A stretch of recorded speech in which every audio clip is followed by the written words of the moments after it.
We are just 2 days away, ladies and gentlemen. The 2024 NFL Draft is almost here. So for today's video, I'm going to give you 5 bold predictions for the NFL Draft and the New Orleans Saints selections all 7 rounds. But before we get into that, got to give a selfish little plug here. We will be live 30 minutes before the start of the first round on Thursday evening at 6:30 p.m. Central Time. This is going to be the thumbnail for our live draft watch party. I encourage you to join. We're going to be doing giveaways, breaking down each pick moments before even ESPN announces them on TV. So come hang out with us. It's going to be a lot of fun, and it's going to be very, very Saints geared and Saints focused. So we're going to have a blast. I hope to see you guys there. Subscribe. That way you don't miss out. Bold prediction number 1. I don't think that the Saints are going to trade up for from the 14th overall pick. I think that they are staying pat. And Mickey Loomis today at around noon, he went live and he discussed a lot of different things. He had a pre-draft preview where he was taking questions from media, and they asked a lot of questions. Are you going to trade up? Are you going to trade back? And Mickey Loomis, being Mickey, really didn't give any answers. But then he directly was asked, what do you think about your selection at 14? He said, I think we're going to get a really good player there. Now, in my personal opinion, I don't believe that the Saints need to trade up in round 1. Now, in round 5 to try and get up into the 4th round, different story. I want to see the Saints move up to one of those selections. But the reality is New Orleans is not one player away from a Super Bowl. So I don't think that trading up in round 1 makes a lot of sense, because I still think you can get a player at your specific positions in need at 14 that's going to be very impactful. Now, in terms of some round 1 draft targets, I gave you 3 players for each spot that I think the Saints should or could address in round 1. Obviously, offensive line is number 1. I like Olu Fashanu, Troy Fontenot, and Talisi Fuanga. I also think that wide receiver / tight end could be an option for New Orleans. So Brock Bowers, Brian Thomas Jr., or Rome Odunze. And then in terms of defensive line, I think defensive tackle or edge rusher could be a focus for New Orleans. I like Jerzon Johnny Newton, Jared Verse, or Laiatu Latu. Now, bold prediction number 2. I think that New Orleans is going to focus more so on the offensive side of the ball than defense. Now, if you look back at free agency, you remember they signed Chase Young. They brought in Willie Gay. Those are 2 big-time additions to the defensive side of the ball. And offensively, they brought in Equinemius St. Brown, Cedric Wilson, and Nathan Peterman. So kind of a lackluster offensive free agency period, but Mickey Loomis did speak on the needs that the Saints have. And he said that I think everyone would say that the offensive line is a strength in this draft, as well as wide receiver. There are some musts on the board, some tags that just haven't been filled yet, and there's still a few wants and needs. So I do think that the New Orleans Saints cannot leave the first couple of days without addressing offensive line at all. Like, you got to go get offensive line in the top 2 picks that you have. You also have to go and get a wide receiver with a nice draft pick. I would love a Malachi Corley. I'd love a Keon Coleman, Xavier Legette. One of these type of players would be really, really impactful for New Orleans and add some more ability to the offensive side of the ball that does have playmakers. They just need to hone the talent with better coaching, and then, of course, get a little bit younger and cheaper. Now, I want you to get in the comment section for me. The bolder, the better. So drop a bold take in the comments about the 2024 NFL Draft. It can be about the Saints. It could be about any team or any player. This is your chance to be the host. So get in the comment section, share your thoughts, and I'm going to be interacting with all of y'all down below. We're tearing through these because, man, I'm just so pumped up. Bold prediction number 3. I don't think that the Saints are going to trade into round 3. Now, round 4, it's a different story. Kick it to Mickey Loomis because he addressed this. He said, whenever he was asked about, hey, are you looking at trading up into the 3rd or 4th round? This was his answer. I wouldn't say we're spending a lot of time thinking about that right now. Part of moving up depends on players that are available.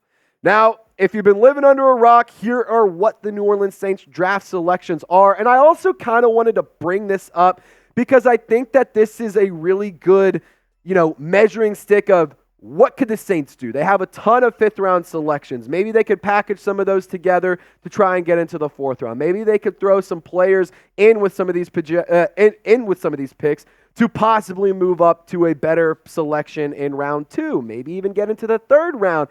But I think that the fourth is more realistic. And to be honest, is Mickey Loomis really going to wait 105 selections to make another pick? Like, I just don't see that being the case. Is he really going to wait from pick number 45 all the way to pick 150? That just doesn't seem like Mickey Loomis. Everything that I've seen in the past handful of years has been Mickey Loomis likes to trade up. He likes to be aggressive. If he has a guy, he's going to go and get him. I just don't think that the third round is very realistic because if you think about it, end of day 2, that it might be kind of tough. They might make their selection at number 45 overall, like what they've done so far, and say, all right, let's take a breather. Let's try to get into the fourth round. Let's focus in on a player we like, and we can trade up to the top of the fourth round. Maybe that's something that they could do. Saints did it last year. Maybe that's something that they repeat this year. But something that you guys definitely got to repeat is going to some LSU games, going to some Saints games, going to your favorite live events, comedy shows, concerts, and you can do just that if you download the Game Time app and use our code CHATSPORTS to get $20 off. Now, the thing I love most about Game Time is how user-friendly it is, but here's the real deal. I'm a procrastinator, y'all, and my girlfriend, Maddie, she absolutely hates it.